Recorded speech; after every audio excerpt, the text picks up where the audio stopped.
Hello everyone, मैं we Kumar आप सभी को अपने चैनल रेडियो वाली पर स्वागत करता हूं। जैसा कि आप सबको ही जानते हैं, ये महाभारत सीरीज का 13th वीडियो है और इसमें हम पावर शेयरिंग का सेकंड पार्ट पढ़ने वाले हैं और इसमें पावर शेयरिंग को समाप्त भी करने वाले हैं।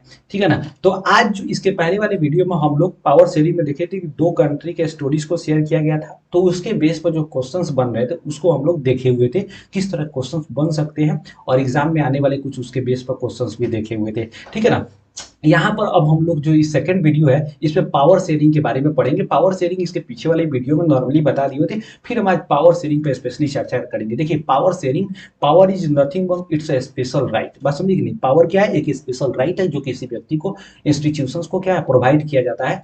अब किसी के द्वारा, पब्लिक के द्वारा प्रोवाइड कराया जा रहा होगा। डेमोक्रेसी में क्या होगा, पब्लिक ही तो देती है पावर। ठीक है ना। तो डेमोक्रेसी में ओरिजिनल सोर्स जो होता है पावर का, वो कौन होता है? वो पब्लिक होता है। याद रखना है आपको हमेशा। ठीक है ना। तो यहाँ पर अगर हम लोग बात करेंगे पावर शेयर, तो पावर समझ आ गया। शेयरिंग का मतलब क्या होता है कि वो पावर किसी एक व्यक्ति में या एक इंस्टीट्यूशन में नहीं होगा कि दो या दो से अधिक इंस्टीट्यूशन या ग्रुप ऑफ पीपल्स के बीच में डिस्ट्रीब्यूट किया जाए, ताकि क्या हो सके कि पावर का सही इस्तेमाल हो सके।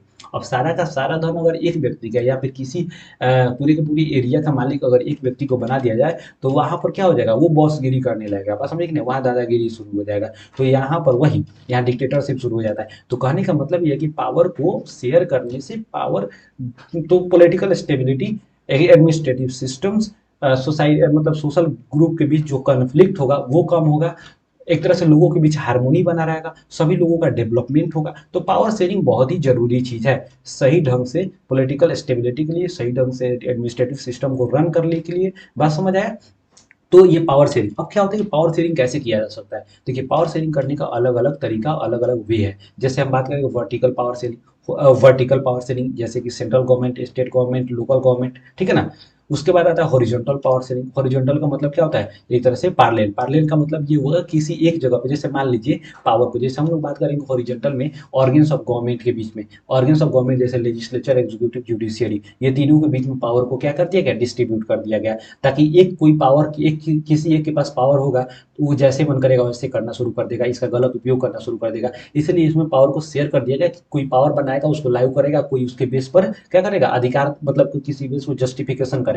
और या फिर वो क्या करेगा, जो पावर बना रहा है उसको देखेगा कि ये आदमी सही पावर बना रहा है कि नहीं बना रहा है। सॉरी, जो लॉ बना रहा है, यार क्या हम उसी समय से पावर बोल रहे थे, मतलब यहाँ पर वही बात किया जा रहा है कि लॉ, बात समझ नहीं, तो जो लॉ बना रहा है लेजिस्लेचर, एग्जीक्यूटिव मिल करके, ठीक है ना, वो लॉ क्या है, पब्लिक वेलफेयर के लिए है कि नहीं, या पब्लिक के राइट को वायोलेट तो नहीं कर रहा है। बात समझ नहीं, तो उस चीज को क्या करेगा, उसको चेक करेगा कौन, जुडिशियरी। चेक करेगा, उसको सही लगेगा तो ठीक है, कोई बात नहीं, सही नहीं लगेगा तो उसको क्या कर देगा, वहां पर खारिज कर देगा। बात समझे कि नहीं। तो यहाँ पर आपको याद रखना है। बात समझे कि नहीं। तो इसी सिस्टम को चेक एंड बैलेंस सिस्टम कहते हैं। चेक करेगा, नहीं चेक अगर सही है तो ठीक है, नहीं सही है तो उसको हटाएगा। यानी क्या करेगा, वहां पर जो इनस्टेबिलिटी आने वाला बात होता है, या पावर किसी एक व्यक्ति के हाथ में जा रहा है, या पावर जो होता है पावर को जैसे बैलेंस डगमगा रहा है, बात समझिए, तो पावर को क्या करेगा, वो बैलेंस करेगा। ठीक है ना। Check and balance, check and balance, check करो बैलेंस करो। चलो नेक्स्ट। हम लोग देखे हुए थे तो क्वेश्चंस को देख रहे थे, अब नेक्स्ट जो क्वेश्चन है उसको हम लोग पढ़ने वाले हैं।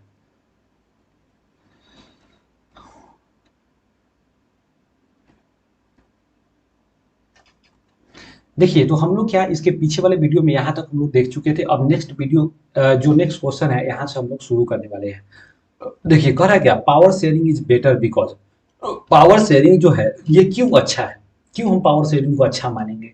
तो यहाँ ऑप्शन देखिए, it helps the people of different communities, ये डिफरेंट कम्युनिटीज के लोगों को हेल्प करता है celebrate their festival, Chhath, Deepawali. But ये क्वेश्चन, ये क्या कोई तो लॉजिक ही नहीं बन रहा है। ठीक है ना। Impose the will of the majority community, ये यहाँ पर इम्पोजिंग वाला बात तो आ ही नहीं सकता है पावर शेयरिंग में। Reduce the conflict between social group, हाँ, सोशल ग्रुप के बीच क्या है, कॉन्फ्लिक्ट को रिड्यूस करता है, पहले ही बता दिए थे। चलिए नेक्स्ट करेगा, which system of power sharing is called check and balance. Check and balance किसमें होगा, हॉरिजॉन्टल में होगा। बस हम देखें, क्योंकि इसमें क्या होता है कि डिफरेंट गवर्नमेंट के ऑर्गन्स के बीच में, जैसे लेजिस्लेचर हो गया, एग्जीक्यूटिव हो गया, जुडिशियरी हो गया, इसको कहेंगे हॉरिजॉन्टल पावर शेयरिंग। ठीक है ना। और ये क्या करेगा, लॉ बनाएगा, इसको लॉ को लागू, एग्जीक्यूटिव लॉ को लागू करेगा और उसको चेक करेगा कि भाई लॉ जो बनाया है सही बनाया कि नहीं। और जो लॉ बन जाएगा उसके बेस पर ये क्या करेगा, लोगों को न्याय देगा। बस समझ गए, ये जजमेंट करेगा। आ गया समझ, horizontal power sharing. Distribution of power समझ आ गया। मतलब क्या कि एक पैरेलल लाइन में क्या किया जाएगा, पावर को शेयर किया जाएगा। मतलब कि पैरेलल का मतलब किसी एक जगह में, तो एक जैसे दिल्ली में क्या है, लेजिस्लेचर दिल्ली में, एग्जीक्यूटिव दिल्ली में, जुडिशियरी दिल्ली में, तो एक ही जगह पर है कि नहीं है। लेकिन वही वर्टिकल कहेंगे तो ऊपर नीचा, ऊपर नीचा का मतलब सेंट्रल गवर्नमेंट, उसके नीचे स्टेट में आ जाइए स्टेट गवर्नमेंट, ओकरा नीचे आ जाइए लोकल गवर्नमेंट, लोकल गवर्नमेंट, तो ये ऊपर नीचा है कि नहीं है। लेकिन वही लेजिस्लेचर एग्जीक्यूटिव जुडिशियरी ये देख रहा है, ये एक पैरेलल लाइन में, सीधा लाइन में, सूता हुआ लाइन में है कि नहीं है। तो हॉरिजॉन्टल क्या हो गया, वर्टिकल हो गया, हॉरिजॉन्टल हो गया, वर्टिकल हो गया। देखिए सोशल ग्रुप के बीच भी बांटा जाता है। सोशल ग्रुप में कैसे, बेल्जियम में हम देखे थे, बात समझे कि नहीं, डच स्पीकिंग लोग थे उसमें से रिप्रेजेंटेटिव चुना गया, फ्रेंच स्पीकिंग में से रिप्रेजेंटेटिव चुना गया, जर्मन स्पीकिंग में से रिप्रेजेंटेटिव चुना गया, ताकि सभी लोगों में से रिप्रेजेंटेटिव आए और अपने कल्चर, अपने लैंग्वेज, इन सभी को क्या करे, वो प्रोटेक्ट करे और उसको प्रोमेट करे, मतलब प्रोमोट करे। यार वीडियो में कुछ कुछ बातें जो है बोलते बोलते कुछ बुलाया जाता है, इसलिए ध्यान मत देना ज्यादा। देखो ना, division of power between higher and lower level, जब भी डिवीजन ऑफ पावर हायर से लोअर होगा, अभी जस्ट बताया, उसको वर्टिकल कहेंगे। वो क्या बोलेंगे, वर्टिकल पावर शेयरिंग है। समझ आ गया। हॉरिजॉन्टल देखा पहले ही बताया, चेक एंड बैलेंस हॉरिजॉन्टल में होता है, ठीक है ना। तो which of the following is not a type of power sharing, correct है, इसमें से कौन जो है पावर शेयरिंग का टाइप नहीं है। हॉरिजॉन्टल तो होबे करेगा, वर्टिकल भी होबे करेगा। पावर शेयरिंग एमंग पीपल, ठीक है ना, लोगों के बीच थोड़े पावर बांट दिया जाएगा, आम लोग के बॉसे बनने लगेगा, तो सी नंबर नहीं होगा। पावर शेयरिंग इन पॉलिटिकल पार्टीज, ठीक है ना, पावर शेयरिंग पॉलिटिकल पार्टीज के बीच होता है। पॉलिटिकल पार्टीज नहीं होता है, अभी बीजेपी है, उसके बाद आप देखेंगे कांग्रेस है, बहुत सारा पार्टी है। Which is federal division of powers, federal division of, देखिए जब भी फेडरल डिवीजन की बात करेगा, फेडरल गवर्नमेंट की बात करेगा, फेडरल गवर्नमेंट सिस्टम का बात करेगा, तो ऐसा गवर्नमेंट सिस्टम जिसमें गवर्नमेंट जो होती है वो मोर देन टू टायर्स या लेवल्स में क्या होती है, मतलब कि वहां पर कंडक्ट कराया जाता है। जैसे मान लीजिए सेंट्रल गवर्नमेंट है, स्टेट गवर्नमेंट है कि नहीं है। तो इस तरह के सिस्टम्स को हम लोग गवर्नमेंट सिस्टम को क्या कहेंगे, फेडरल गवर्नमेंट सिस्टम, समझ आ गया। तो कह रहा है जब भी फेडरल डिवीजन ऑफ पावर कहेगा तो government and central and provincial level, तो मिनिमम तो दो होगा ही है, सेंट्रल और गवर्नमेंट दोनों होगा, ठीक है ना। तो इसे हम फेडरल कहेंगे। इसके नीचे भी हो सकता है, लोकल लेवल पे भी हो सकता है, बात समझ आया। तो government at central and provincial level, very good, ये सही हो जाएगा। इन डिफरेंट सोशल ग्रुप नहीं होगा, लेक्चर ये भी नहीं होगा, एमंग पीपल भी नहीं होता, ए नंबर इज कॉल, यहाँ पर समझ आ गया। तो फेडरल कहेगा मतलब क्या, वर्टिकल, वर्टिकल वाला। करा which one of these a prudential reason for power sharing, करा कि prudential reason of power sharing, जब भी prudential reason of power sharing की बात करेगा तो हमेशा याद रखना है कि प्रूडेंशियल में पूछेगा तो याद रखना है यहाँ पर कॉन्फ्लिक्ट वाला, डिफरेंट सोशल ग्रुप के बीच कॉन्फ्लिक्ट को रिड्यूस करता है, बस हम देख नहीं, यहाँ पर हमेशा याद रखना है। Power sharing spirit of law, ये जो होगा ना, ये स्पिरिचुअल एक तरह से मोरल होगा, moral reason for power sharing, बात समझे कि नहीं, स्पिरिट वाला। ये दो क्वेश्चन हमेशा, स्पिरिट से भी, स्पिरिट कहेगा तो मोरल, प्रूडेंशियल कहेगा तो सोशल कॉन्फ्लिक्ट को कम करना है, बात समझे कि नहीं। Correct, power have right to consulted on how they are to be governed, नहीं। फिर correct, citizen through participation acquire stake in the system, नहीं। Power sharing is a good because it help to reduce the possibility of conflict between social groups. क्या ये क्या करता है, social group के बीच जो है, सोशल ग्रुप्स के बीच में जो कन्फ्लिक्ट होता है उसको कम करने, मतलब कि ये जो होती है कम करता है, बात समझे कि नहीं, कॉन्फ्लिक्ट कम करता है बिटवीन सोशल ग्रुप्स, समझ आ गया। नेक्स्ट कह रहा क्या है, ये मैच करना है, बात समझिए। तमिल्स स्पीकर, तो तमिल्स कितने थे, तमिल्स 18% थे। डच स्पीकर्स, तो डच स्पीकर्स कितने थे भाई, 20% थे। ये किस में, डच स्पीकर्स ब्रुसेल्स में। क्रिश्चियन 7%, तमिलनाडु में थे, श्रीलंका में। फ्रेंच ब्रुसेल्स में 80%। असर्शन एंड रीजन, देखिए क्वेश्चन को समझिए थोड़ा सा, असर्शन एंड रीजन थोड़ा सा ध्यान दीजिएगा तो समझ आ जाएगा। देखिए असर्शन क्या कर रहा है, in a democracy people are the source of all political power, very good, बहुत अच्छा बात है, सही है। This is because democracy is the rule of people for the people, of the people for the people by the people, बात समझ आएगी कि डेमोक्रेसी में सारा का सारा चीज क्या है, जनता है, बात समझ रही, इसीलिए पूरा का पूरा स्रोत जो है, सोर्स जो है वो कौन है, जनता है, पर्सन है, मतलब कि पब्लिक है। सो यहाँ पर असर्शन में क्या हो जाएगा, असर्शन भी सही, रीजन भी सही, रीजन एक्सप्लेनेशन है, असर्शन का एक्सप्लेनेशन कर रहा है, तो ऑप्शन ए क्या हो जाएगा, सही हो जाएगा, बस समझ आ गया, ऑप्शन ए सही हो जाएगा। अब कोई नया नया पढ़ रहे होंगे असर्शन रीजन, तो भैया असर्शन रीजन सुन लीजिए, ये सब मतलब कि जब असर्शन और रीजन दोनों सही होगा, लेकिन रीजन असर्शन का क्या कर रहा होगा, एक्सप्लेनेशन कर रहा होगा, तो ऑप्शन ए सही होगा। असर्शन और रीजन दोनों सही है, लेकिन दोनों के बीच कोई रिलेशन नहीं है, तो ऑप्शन बी सही होगा। बात समझ आया कि नहीं? लेकिन असर्शन सही है, रीजन गलत है, तो ऑप्शन सी सही होगा। असर्शन गलत है, रीजन सही है, तो ऑप्शन डी सही होगा। ठीक है ना? हमेशा एक ही को बात बताएंगे। देखिए असर्शन करा कि social conflict often leads to violence and political instability.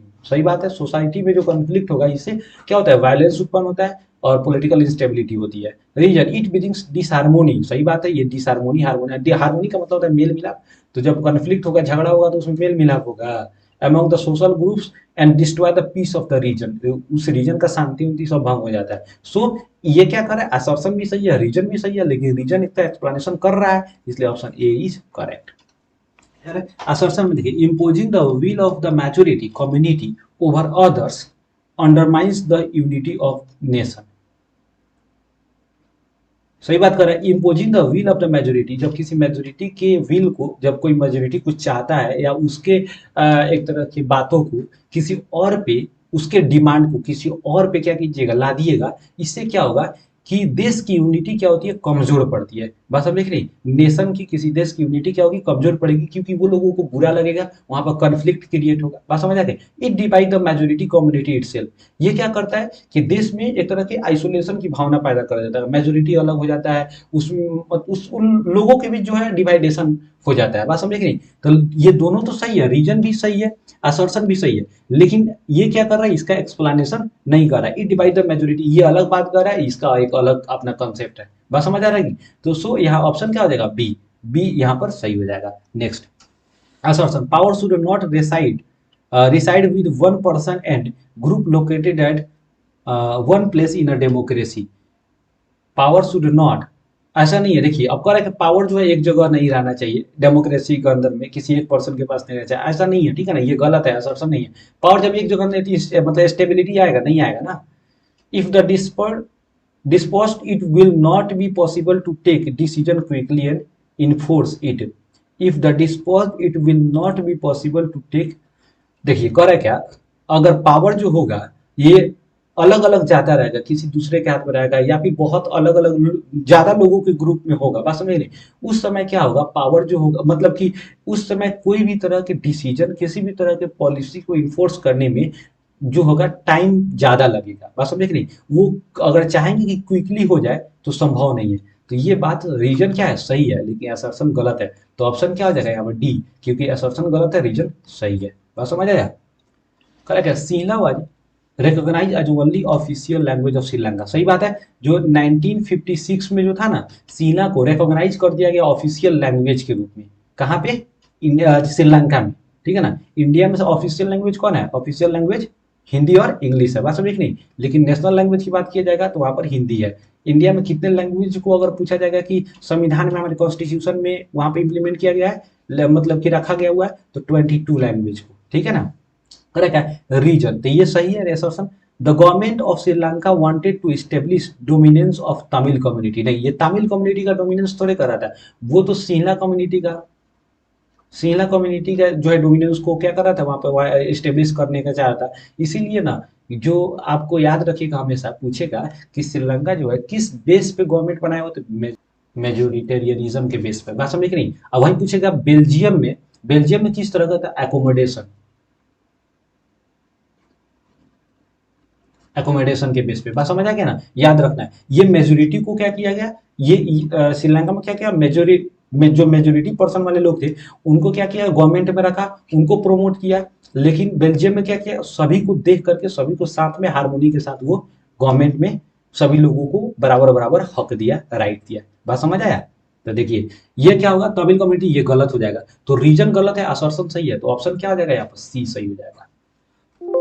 तो आई होप कि यहाँ तक क्वेश्चन समझ आया है। अगर आप नोट्स बनाए होंगे, सही से आप पढ़े होंगे, समझे होंगे, तो आपको दूसरा कहीं से कुछ देखने की जरूरत नहीं है। आपको इससे ज़्यादा क्वेश्चन कहीं से नहीं आने वाला है।